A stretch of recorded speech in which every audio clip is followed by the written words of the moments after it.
बेटा कल law of refraction हो गया था, sine I upon V one is equal to sine R upon V two. अब एक चीज लिख देते हैं, कल हमने जो लॉ ऑफ रिफ्रैक्शन पढ़ा था उसी को दोबारा लिख देता हूं, उसके बाद आगे बढ़ते हैं, ठीक है।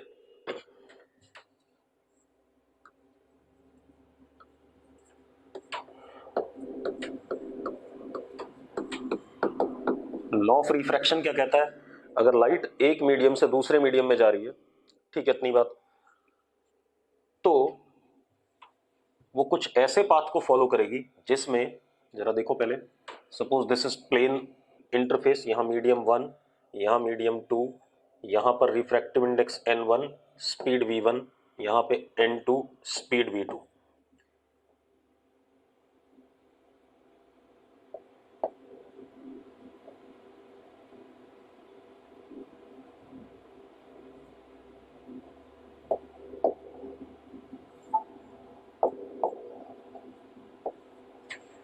ठीक है, ये हो गया हमारा रिफ्रैक्टिंग सरफेस। ऐसे ही अगर कोई कर्व्ड रिफ्रैक्टिंग सरफेस है, ऊपर medium one, speed n1, refractive index n1 speed v1, नीचे medium two, refractive index n2 speed v2। अगर रे ऑफ लाइट ऐसे आया तो यहां पर हमने ये बनाया टेंजेंट और उसके क्या, नॉर्मल। ये नॉर्मल,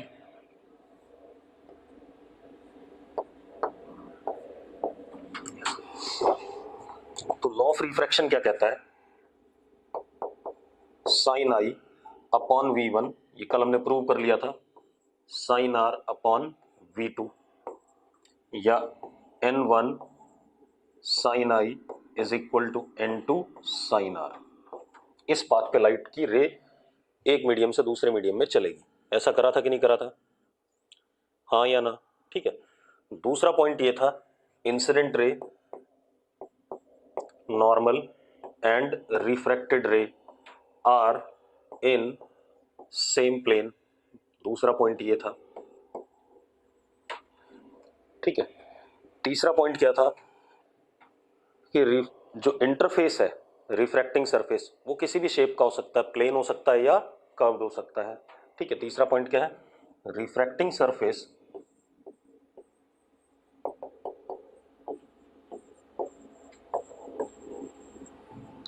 कैन बी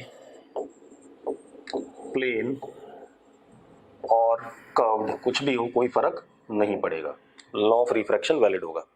क्लियर है भाई, इतनी बात हमने कल करी थी। यस और नो, यस और नो, जल्दी बोलो, ठीक है। चलो आगे बढ़ते हैं भाई, जिन लोगों ने अभी तक ज्वाइन नहीं किया ज्वाइन कर लो, नहीं तो नुकसान होगा, ये बार बार कह रहा हूं मैं। और जब मैं पढ़ा रहा होता हूं तभी अपने नोट्स बना लिया करो, ये नहीं कि हम वीडियो देखेंगे तब नोट्स बनाएंगे, तब आपका टाइम ही खराब होगा, आपको समय नहीं मिलेगा पढ़ने का। अब हम आगे बात करते हैं।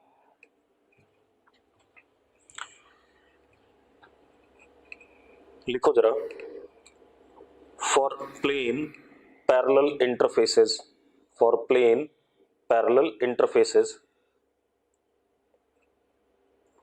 फॉर प्लेन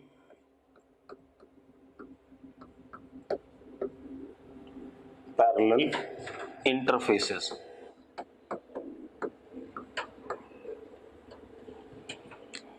अगर हमारे पास सपोज देखो,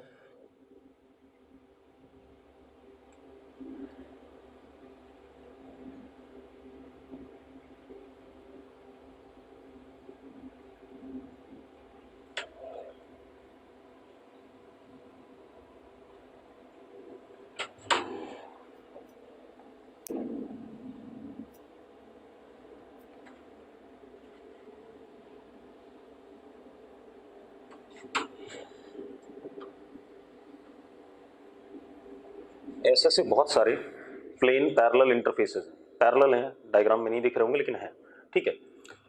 यहां पर म्यू नॉट रिफ्रैक्टिव इंडेक्स, यहां म्यू वन, यहां म्यू टू, यहां म्यू थ्री, यहां mu four and so on. अब मेरी बात ध्यान सुनो, अगर ये सारे के सारे पैरेलल हैं तो इनके सबके नॉर्मल सेम डायरेक्शन में होंगे कि नहीं होंगे, सबके नॉर्मल सेम डायरेक्शन में होंगे कि नहीं होंगे, जरा देखो, इस फेस का नॉर्मल ऐसा, ऐसे ही इसका भी नॉर्मल ऐसे, इसका भी ऐसे, इसका भी ऐसे, सबके नॉर्मल सेम होंगे कि नहीं होंगे? यस और नो? ठीक है, बैठ जा। तो अब खेल क्या हमारे पास, अगर इंसिडेंट लाइट ये पड़ रही है मान लो कितने एंगल पे, थीटा नॉट पे, ठीक है, इस मीडियम में, दिस इज R1,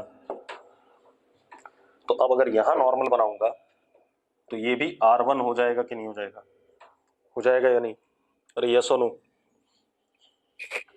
इसके बाद मान लो ये कितना R2 रिफ्रैक्टेड रे, अगर मैं यहां नॉर्मल बनाऊंगा तो ये खुद क्या हो जाएगा, R2 हो जाएगा कि नहीं हो जाएगा? यस और नो? अब इसी तरीके से अगर मैं ऐसे बनाऊंगा, दिस इज व्हाट R3, तो ये भी R3 हो जाएगा कि नहीं हो जाएगा? यस और नो? ठीक है, इधर मान लो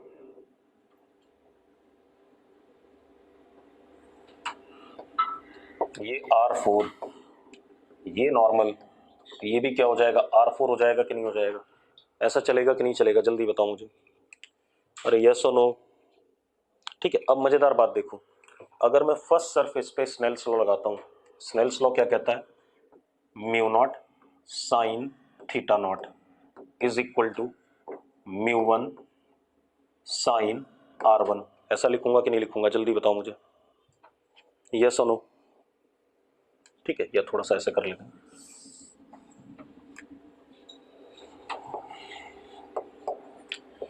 mu naught sine theta not is equal to mu one sine R1 is equal to mu two sine R2 is equal to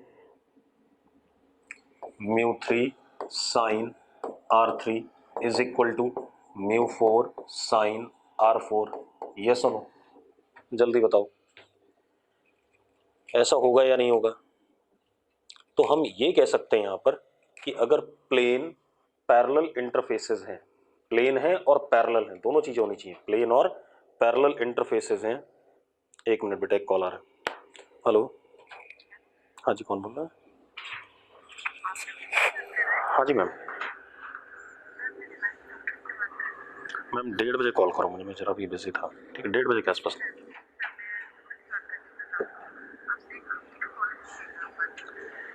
ma'am 1:30, मुझे लिंक भेज दो, मैं कर देता हूँ, लेकिन आप 1:30 बजे के बाद ही कॉल करो, मैं जरा भी जरूरी काम में था, ठीक है?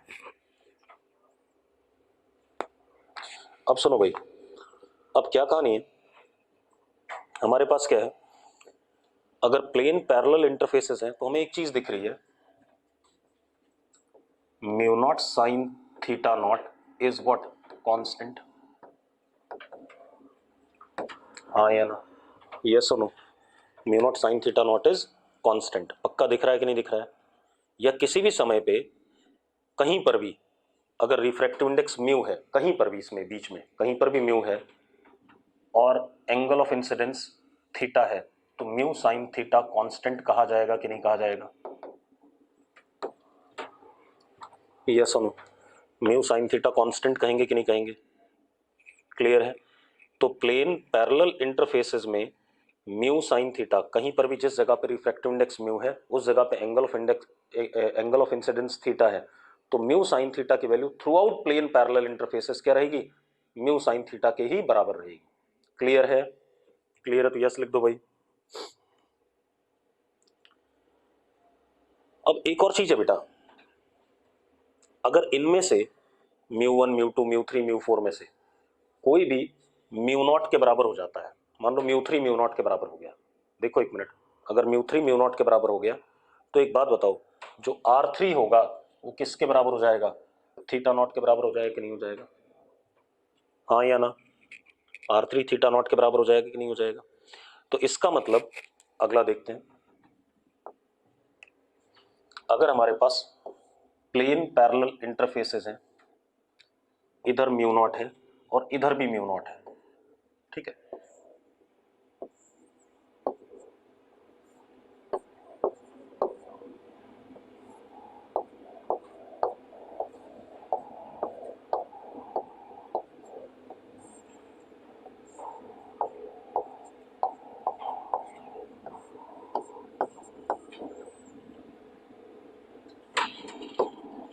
ये जो ई एंगल है ये वाला, तो जरा देखो हमारे पास क्या आ गया, प्लेन पैरेलल इंटरफेसेस है, तो mu not sine theta not is equal to mu one sine R one, ये म्यू वन है, ये म्यू टू है, is equal to mu two sine R two is equal to mu not sine ई।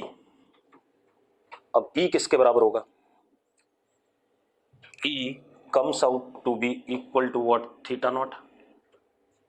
मतलब ये वाली रे और ये वाली रे क्या होगी, पैरेलल होगी कि नहीं होगी एक दूसरे के, अरे पैरेलल होगी कि नहीं होगी, ठीक है इतनी बात। तो इमर्जेंट रे, इसको इमर्जेंट कह रहा हूं, फाइनल वाली, पैरेलल टू, इसको इंसिडेंट रे कह रहा हूं।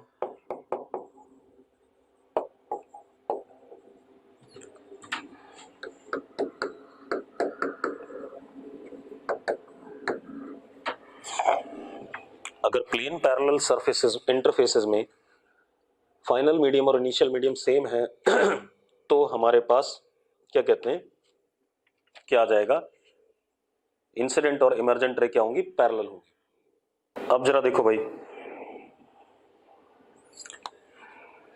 क्लियर है। हाँ, कोई बच्चा कह रहा है R1 सेम कैसे होगा, ये वाला और ये वाला, अरे लड़की ये और ये पैरेलल हैं और ये एक ट्रांसवर्स लाइन है, तो ये एंगल और ये एंगल बराबर नहीं होते हैं क्या। एक बात बता, अगर ये दो पैरेलल लाइनें हैं, ठीक है इतनी बात, और ऐसे करके कोई लाइन है, तो ये एंगल और ये एंगल बराबर होते हैं कि नहीं होते हैं लड़की, तो R1 बराबर होंगे, इसीलिए अल्टरनेट एंगल्स। अरे यस और नो, कौन बोल रहा था, ये कौन सी लड़की थी, जल्दी बोलो, अरे क्लियर है, जिसने भी ये बात पूछी थी उसे क्लियर है कि नहीं है। अब एक और चीज, अब और बढ़िया बात करते हैं, ध्यान से देखो,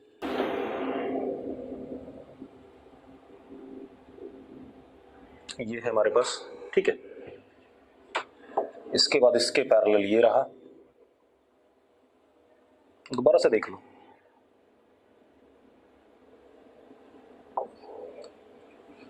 इसके पैरेलल ये है अगला इंटरफेस,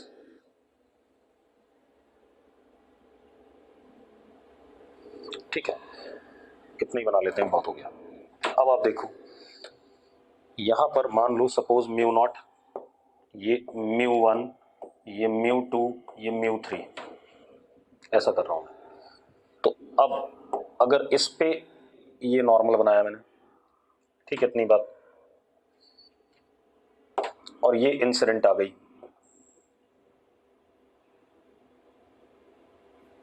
ये इंसिडेंट है, फिर यहां पर ये रिफ्रैक्टेड,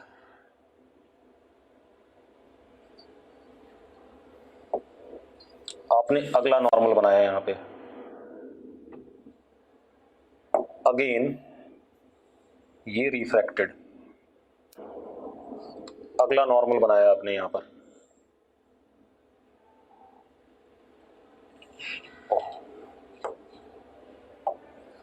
और ये रिफ्रैक्टेड,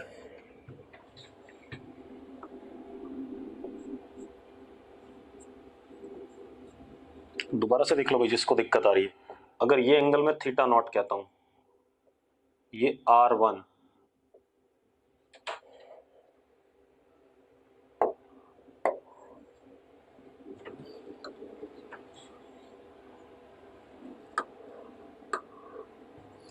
ये R1, तो ये भी क्या हो जाएगा R1, ये R2, तो ये भी क्या R2, ये R3।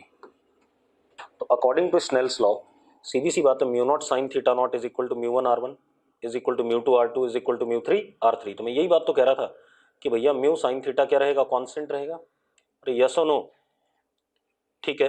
और अगर ये वाला मीडियम और ये वाला मीडियम सेम हो जाता तो R3 किसके बराबर हो जाता, थीटा नॉट के। अरे ये बात इतनी क्लियर है कि नहीं है आपको, सबको क्लियर है। चलो अब और मजेदार बात करते हैं, अब ध्यान सुनना, मान लो हमारे पास ये एक इंटरफेस है,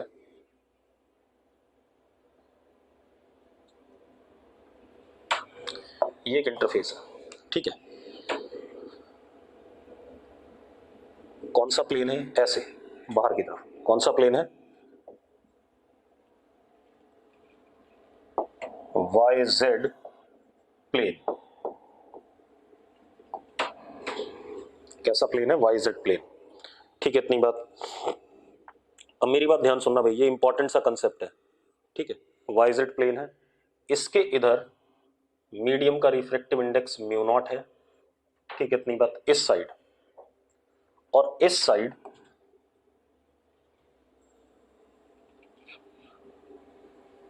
एक्स एक्सिस हो गई।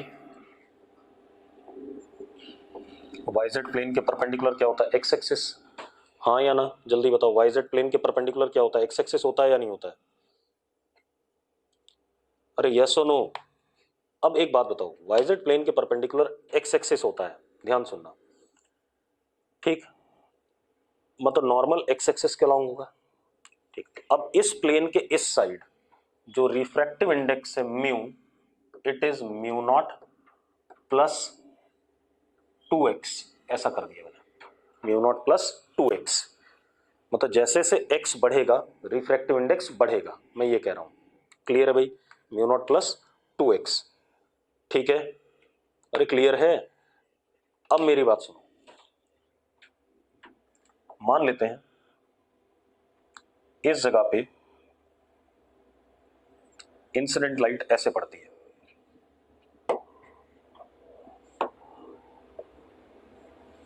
Eight an angle theta nought. अब ध्यान सुनना, यहां खेल है, ठीक है। अब एक बात बताओ यार, जैसे से हम आगे चलेंगे रिफ्रैक्टिव इंडेक्स वेरी कर रहा है कि नहीं कर रहा है? रिफ्रैक्टिव इंडेक्स वेरी कर रहा है कि नहीं कर रहा है? वेरी कर रहा है और बढ़ रहा है।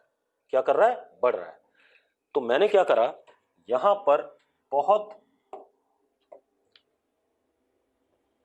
छोटा सा पोर्शन लिया, ये एक पैरेलल स्लैब हो गया, जिसमें मान लेते हैं छोटा सा dx थिकनेस का, जिसमें मान लेते हैं कि हमारे पास रिफ्रैक्टिव इंडेक्स हल्का सा चेंज हुआ, मतलब इस dx थिकनेस में refractive index nearly remains what, same. फिर इसके बाद अगला dx एलिमेंट लिया, उसमें रिमेन्स सेम। ऐसे पतले पतले ये क्या बन रहे हैं, स्लैब्स बन रहे हैं अगेन। अगला लिया,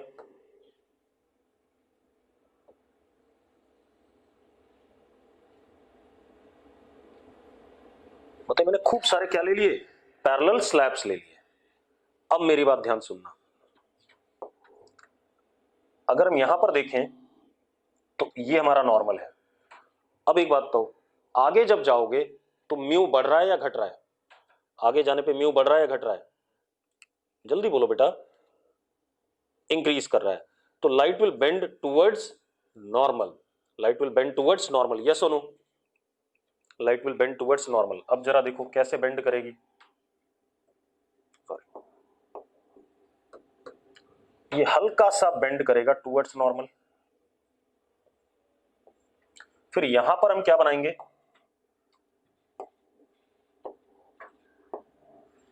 यहां पर ये नॉर्मल आ गया हल्का सा, it will further bend towards normal. फिर ये नॉर्मल आया, it will further bend towards normal. तो इन एक्चुअल प्रैक्टिस लाइट कुछ ऐसे चलेगी। कैसे पाथ हो गया, कर्व पाथ हो गया कि नहीं हो गया? कैसा पाथ हो गया भाई, कर्व पाथ हो गया। तो आप कभी ये मत कह देना कि लाइट किसी पर्टिकुलर मीडियम में स्ट्रेट लाइन पे चलती है, ऐसा नहीं है। लाइट कर्व पाथ पे भी चल सकती है अगर रिफ्रैक्टिव इंडेक्स कॉन्टिन्यूसली क्या कर रहा है, वेरी कर रहा है। अब आप एक काम करो, इस x तक मान लो मैंने मान लिया म्यू वॉज इंक्रीजिंग, ये वाला फंक्शन था।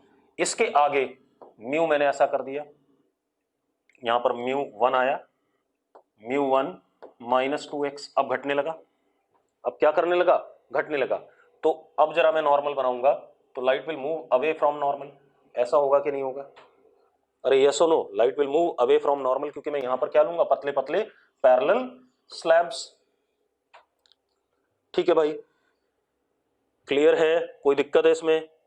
किसी को डाउट हो तो बता दो भाई। तो आप लिख लो जरा इस बात को, लिखो रे ऑफ लाइट, गरिमा बता रहा हूं पहले सुन ले भाई। एक बात बता, रिफ्रैक्टिव इंडेक्स कॉन्टिन्यूसली बदल रहा है। जैसे ये इंटरफेस है, यहां पर लाइट ऐसे आई,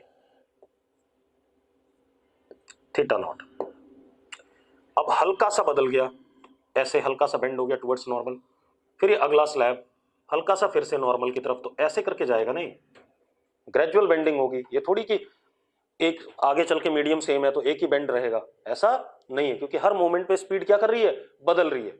लाइट की स्पीड हर मोमेंट पे बदल रही है, तो ग्रेजुअल धीरे धीरे क्या करेगा, बेंड करेगा, और धीरे धीरे बेंड करेगा तो कैसा पाथ आएगा, कर्व पाथ आएगा। ठीक है, तो अब लिखो जरा, लिखो, इफ रिफ्रैक्टिव इंडेक्स,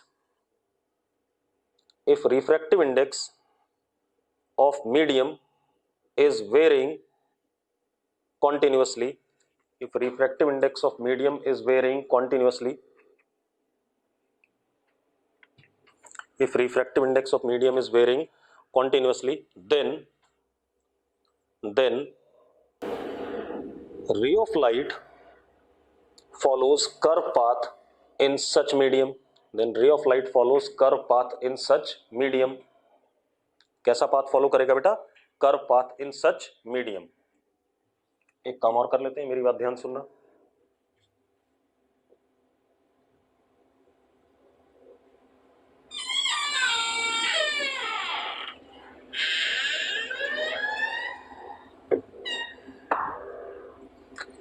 इधर म्यू नॉट है, कांस्टेंट है अंकल, इसके बाद भी एक और। अब इधर म्यू वेरिंग है इस इंटरफेस के साइड। अब जरा देखो, लाइट मान लो ऐसे आई,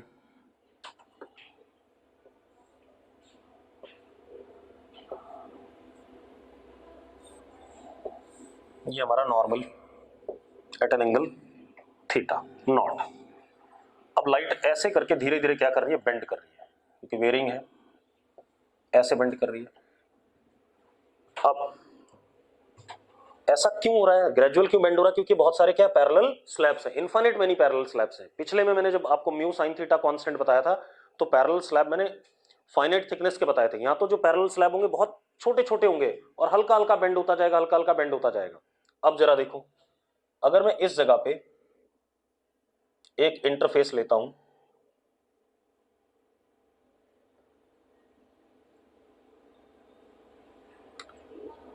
तो ये हमारा क्या हो गया, नॉर्मल हो गया, और ये हमारी इंसिडेंट रे, तो ये एंगल हमारा यहां पर क्या, थीटा, कितना है, theta.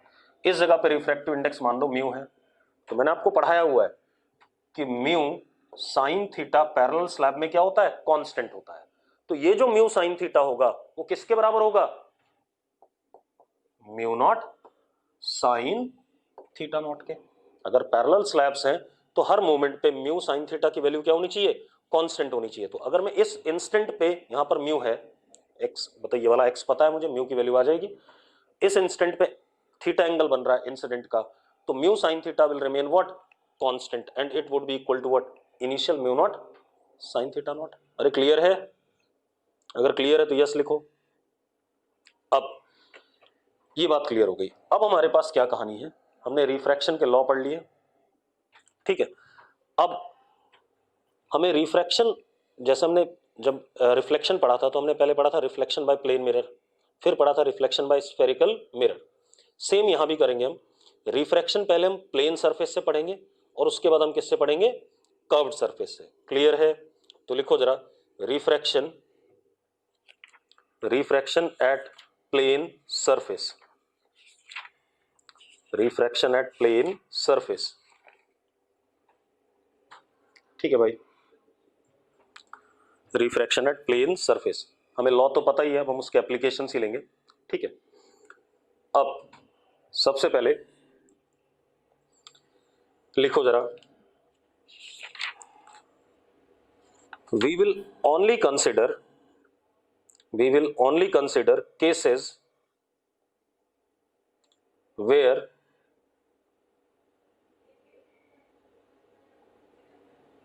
Angle of incidences are very small. अब ये ध्यान रखना भाई, अगेन वही बात आ गई कि जो भी मैं करूंगा वो किसके लिए करूंगा, जहां पर एंगल ऑफ इंसिडेंसेस क्या होंगे, छोटे होंगे भाई। ठीक है भाई, बड़े एंगल ऑफ इंसिडेंस के लिए हम ये बातें नहीं करेंगे। क्लियर? ठीक है, that is for paraxial rays, that is only for paraxial rays. जब मुझे बड़े एंगल के लिए बात करनी होगी तो मैं आपको बताऊंगा बाकायदा कि एंगल ये बड़ा है, या डायग्राम में आपको बड़ा एंगल दिखेगा क्वेश्चन में। ठीक है, अब जब 30 डिग्री 60 डिग्री एंगल बनाएगा तो मतलब अपने आप बड़ा है, और अगर वो कुछ नहीं बना रहा है तो एंगल अपने आप क्या लेना, अपने छोटा लेना है। ठीक है, तो हम सारे केसेस जो भी ऑप्टिक्स हम 11 12 में पढ़ते हैं that is only for what, paraxial rays या स्मॉल एंगल ऑफ इंसिडेंसेस। ठीक है, और स्मॉल एंगल ऑफ इंसिडेंसेस को हम नॉर्मल इंसिडेंस भी कहते हैं, तो लिख लो also called as normal incidences, also called as near normal incidences, also called as near normal incidences. ठीक है बेटा, अगर ठीक है तो यस लिख दो। अब इसमें सबसे पहली कहानी हम क्या करेंगे, apparent depth, apparent depth of object, apparent depth of object. अब ध्यान सुनना भाई, अपरेंट डेप्थ ऑफ ऑब्जेक्ट, आप लिखो जरा, लिखो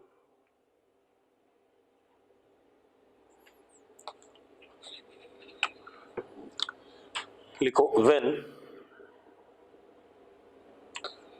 object is placed in denser medium, when object is placed in denser medium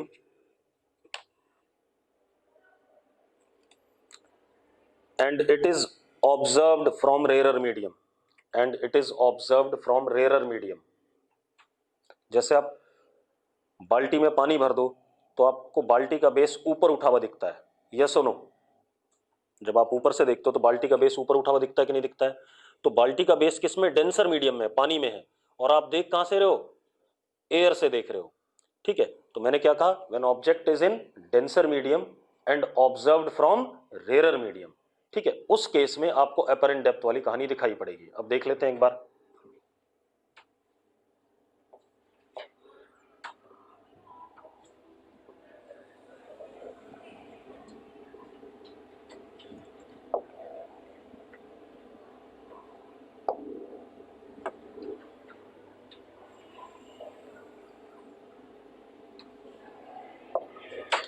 ऊपर यहां पर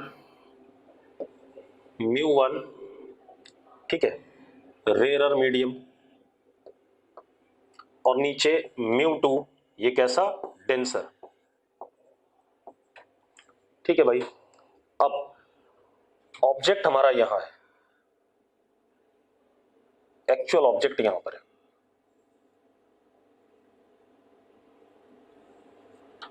ठीक है,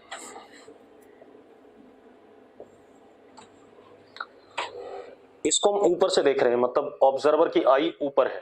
अब ध्यान सुनना भाई, ठीक है, चलो तो सबसे पहले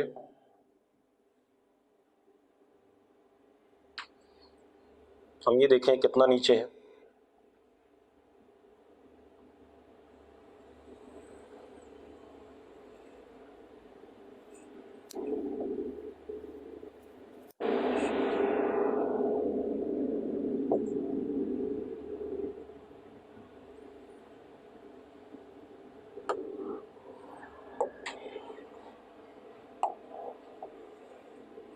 अब देखो भाई, ये ऑब्जेक्ट हमारे पास, इसकी ये चीज क्या हो गई,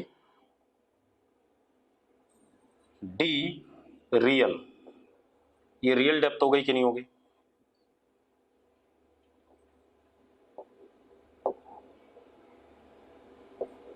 इसकी रियल डेप्थ है या नहीं, जल्दी बताओ मुझे, यस और नो? अरे भाई रियल डेप्थ है। अब जो ह्यूमन आई है वो ऊपर है। ठीक है, ह्यूमन आई ऊपर है कहीं पर, यहां पर, यहां पर नॉर्मल है, नियरली, नियरली क्या है, नॉर्मल। मतलब जो एंगल ऑफ इंसिडेंस होना चाहिए वो इधर नहीं हो, अगर इधर होगा, जरा देखो एक मिनट ऐसे बना देते हैं, तो अब ये बेंड होकर के ये और दूर चला जाएगा, क्या आई में रिफ्रैक्टेड रे पड़ेगी?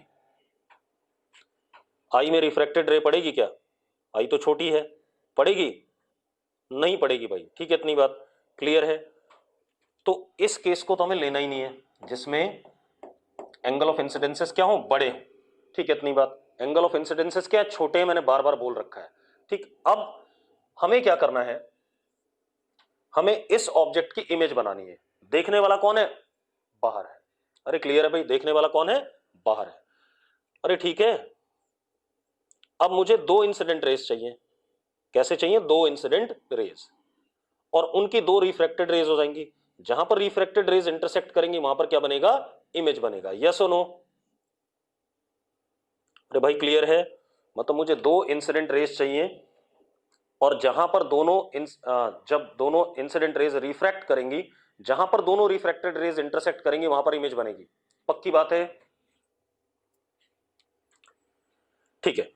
अब मैंने आपको पढ़ाया हुआ है कि अगर मुझे इंसिडेंट रेज चाहिए तो उनमें से एक तो आप ले लो I इक्वल टू 0 वाली। बताया कि नहीं बताया मैंने? ऐसा कहा है हमेशा कि एक कैसी ले लो? I इक्वल टू 0 वाली। तो एक ले ली भाई हमने I इक्वल टू 0 वाली, ये सीधे।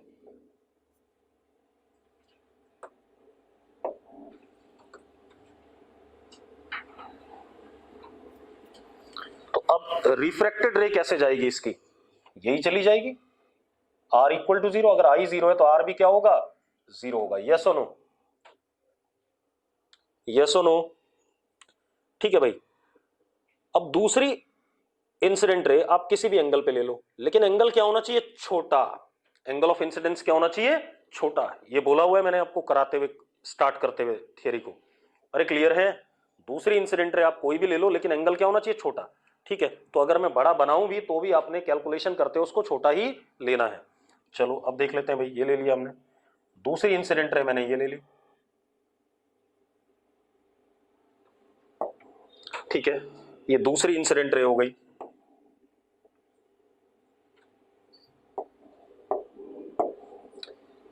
ये हमारे पास नॉर्मल हो गया,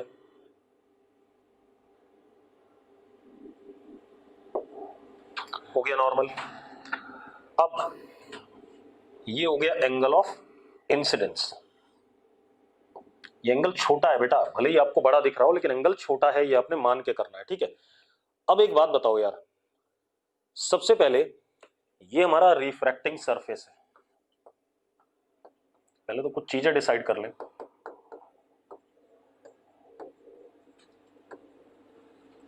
एक बात बताओ, ऑब्जेक्ट कैसा है, रियल या वर्चुअल?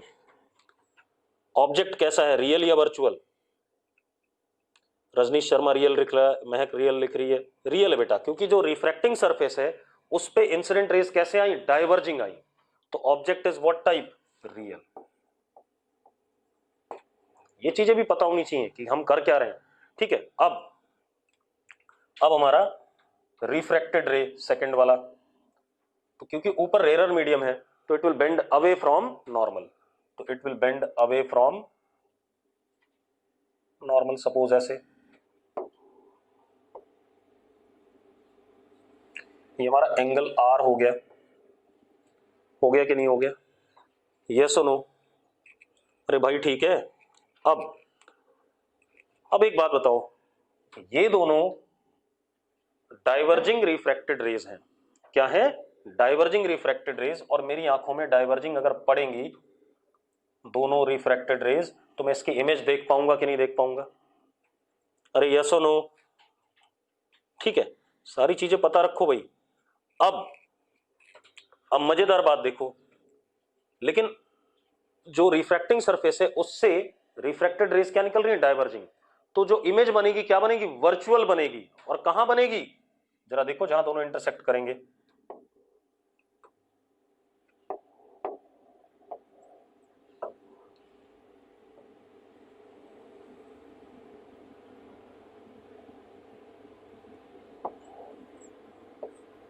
यहां इमेज बन गई, और कैसी इमेज? वर्चुअल इमेज बन गई कि नहीं बन गई भाई? अरे क्लियर है? अब इसकी जो ये डेप्थ है, दिस इज डी अपरेंट, यही हमें निकालना है, ये हमें निकालना है। और कितना एक्चुअल में शिफ्ट हो गया, ऑब्जेक्ट और इमेज के बीच में, उसको निकालना है, दैट इज शिफ्ट।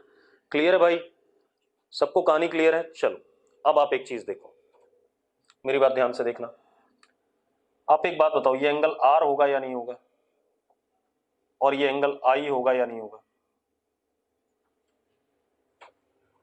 इसको अगर मैं z कहता हूं, इतने को, यहां से यहां तक को, तो अब हमारे पास क्या है? जुबिन कह रहा है वर्चुअल इमेज तो हमारी आंखें देख नहीं पाती हैं। ये किसके लिए बात बोली गई थी, मिरर के लिए, यहां के लिए? और वर्चुअल इमेज तो हमारी आंखें देख पाती हैं भाई। मैंने कहा था कि, क्या कहा था मैंने? वर्चुअल इमेज नहीं कहा था, मैंने कुछ और कहा था। नहीं जुबिन, प्लेन मिरर में भी देख लेती हैं वर्चुअल इमेज को। तो मैंने ये कहा था अगर रिफ्लेक्टेड या रिफ्रैक्टेड रेज डाइवर्जिंग होगी तो हम सब कुछ देख सकते हैं। मैंने कहा था वर्चुअल ऑब्जेक्ट नहीं देख सकते आप। ठीक है, इतनी बात। वर्चुअल इमेज तो आप देख ही सकते हो। अब सुनो भाई, अब क्या कहानी है, मेरी बात ध्यान से देखो। अब हमारे पास ये कहानी आ गई सारी। अब यहां पर ध्यान से देखो, tan आई छोटा एंगल है, can be written as what, sin I लिख सकता हूं। और किसके बराबर होगा? z अपॉन d रियल होगा या नहीं होगा? z अपॉन d रियल, पक्का। इसी तरीके से tan r, आई छोटा है तो r भी छोटा होगा। tan r is equal to what, sin r, z upon d apparent. हाँ या ना? ठीक है। अब आप क्या करो, दोनों को डिवाइड कर दो। Sine I upon sine R is equal to D apparent upon D real. D real इधर आ गया, कोई दिक्कत है भाई इसमें? अब स्नेल्स लॉ भी देख लो आप। स्नेल्स लॉ क्या कहता है? Mu two sine I is equal to mu one sine R. हाँ या ना? अरे भाई, इस मीडियम का mu two into sine I is equal to इस मीडियम का mu one into sine R. या एक काम करो, म्यू टू म्यू वन मत लिखो, म्यू डी और म्यू आर लिख लो, ज्यादा बेटर रहेगा। तो इसको मैंने क्या लिखा, म्यू डी, और इसको लिखा mu R, mu D mu R. ठीक है, अब जरा देखो, sine I upon sine R will be mu R upon mu D, mu R upon mu D. तो क्या हो गया, mu R upon mu D into D real is equal to D apparent.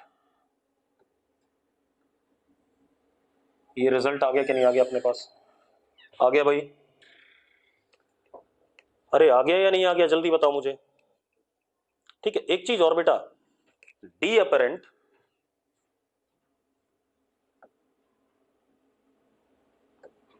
D real से छोटा है। क्यों छोटा है? क्योंकि भैया म्यू आर म्यू डी से छोटा है। हाँ या ना? अरे क्लियर है? अब आ जाए हम शिफ्ट। शिफ्ट मतलब ये चीज ओ और आई के बीच में, this is what, shift. Object हमें आई को कहां दिख रहा है, तो shift is equal to D real minus D apparent. यही हुआ कि नहीं हुआ? जल्दी बताओ भाई, शिफ्ट यही है, D real minus D apparent. तो कितना हो गया, shift is equal to D real common. ठीक है, इतनी बात, 1 minus mu R upon mu D. मानते हो या नहीं मानते हो भाई? मानते हो या नहीं? क्या चीज, क्या कह रहा है?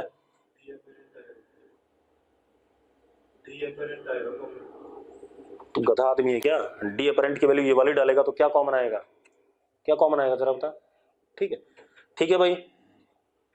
अरे क्लियर है? अगर क्लियर है तो यस लिखो। अब एक काम कर लेते हैं,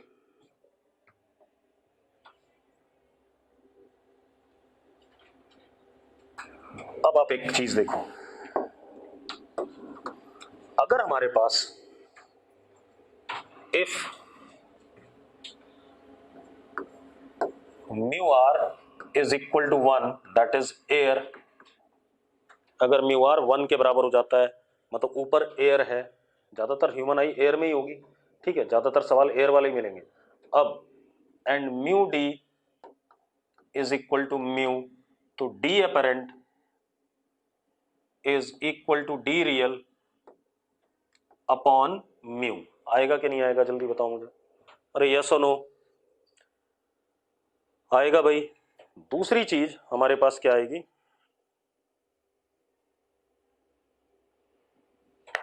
हेलो, हाँ हाँ नहीं, हाँ बताओ, हाँ हाँ भाई, बस बढ़िया बढ़िया बताओ। मैं क्लास में हूँ, मैं आपको ना 15 मिनट बाद कॉल करता हूँ, ठीक है? ठीक।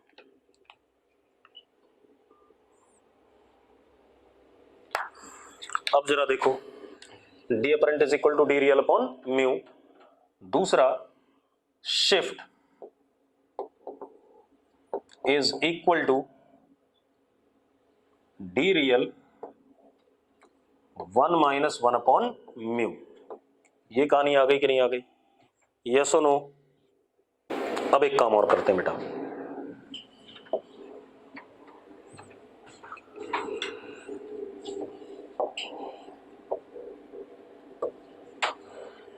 अब ध्यान सुनना।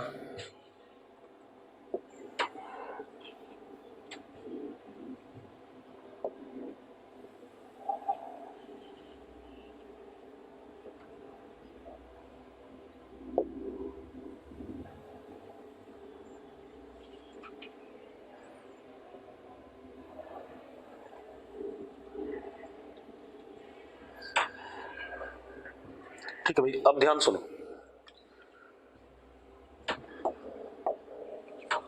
ऊपर एयर है, ये स्लैब की thickness d1, refractive index μ1, d2 μ2 and so on, ये वाला dn और μn, बहुत सारे थे बीच में, ये dn μn। ठीक है, इतनी बात क्लियर है भाई? ऐसे बहुत सारे क्या थे, पैरेलल स्लैब्स थे, ठीक है, सबके रिफ्रैक्टिव इंडेक्स अलग अलग हैं। अरे ठीक है, अब हमने ऑब्जेक्ट यहां रख दिया,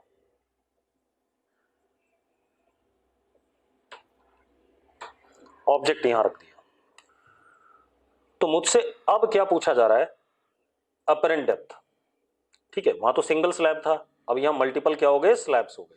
अब मुझसे क्या पूछा जा रहा है, अपरेंट डेप्थ। अरे ठीक है भाई, अब अगर आप चाहोगे तो मैं डिराइव करके भी बता सकता हूं, और अगर आप नहीं चाहते हो तो मैं डायरेक्ट रिजल्ट बता देता हूं, दोनों चीजें हैं। अब बता दो भाई, रिजल्ट बताना है डिराइव करना है? मैं पहले रिजल्ट बता देता हूं, पहले सुन लो। रिजल्ट क्या है हमारे पास, जो अपरेंट डेप्थ का फॉर्मूला आएगा, देखो एक्चुअल में बनने वाला क्या है, सबसे पहले तो एक इंसिडेंट रे हम ऐसे भेजेंगे,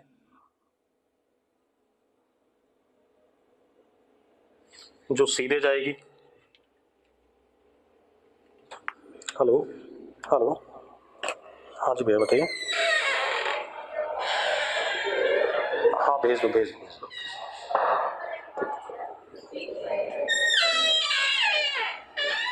अब सुनो भाई, ये हमारे पास क्या हो गया, एक इंसिडेंट रे हो गई, वो सीधे ही जाएगी क्योंकि एंगल आई 0 है, हर जगह सीधे जाएगी, कोई दिक्कत नहीं इसमें।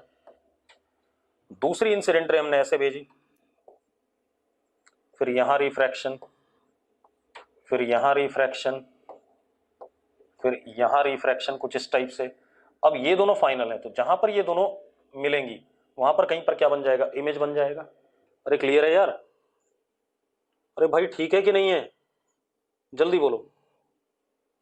अब अगर मैं इसको प्रॉपरली सॉल्व करूंगा तो भी आंसर आएगा, पहले मैं रिजल्ट बता देता हूं आपको। रिजल्ट क्या हमारे पास, D apparent is d1 upon μ1 plus d2 upon μ2 plus d3 upon μ3 and so on.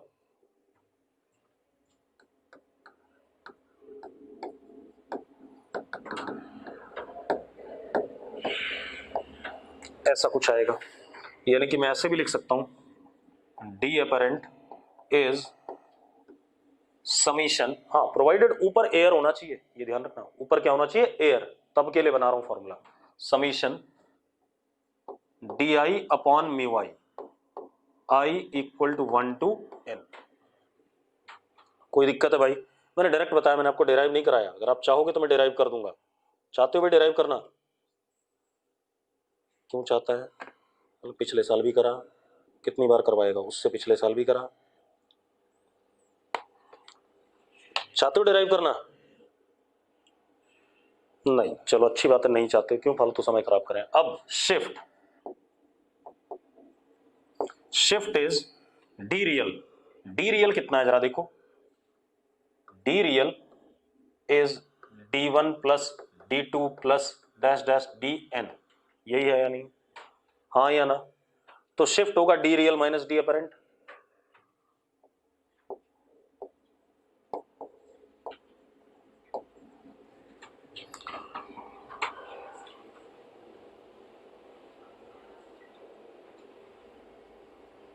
Zubin ऐसा कुछ नहीं कह रहा हूं मैं, बगैर कुछ अज्यूम करे हुए भी ये डेराइव होता है, पिछले साल करा हुआ है हमने, अगर चाहोगे तो मैं कर दूंगा, मुझे कोई ज्यादा दिक्कत नहीं है भाई, मैं 2 मिनट में कर दूंगा, लेकिन समय खराब करने वाली बात है, क्योंकि मैं कर भी दूंगा तो भी तुम्हें जब करने की बारी आएगी तुम नहीं कर पाओगे, ठीक है? तो इसलिए उससे अच्छा है कि हम रिजल्ट को ज्यादा ढंग से ध्यान रखें। अब शिफ्ट, जरा देखो, शिफ्ट आएगा d1 minus this, d2 minus this, d3 minus this, इस टाइप से कुछ। तो मैं इसको सीधे सीधे किस में लिख रहा हूं, समीशन में, summation D I 1 minus 1 upon mu I, I equal to 1 to n, yes और no? I equal to 1 to n कर सकते हो? ठीक है बेटा, चलो आज इतना ही करो, कल बात करेंगे, ठीक है?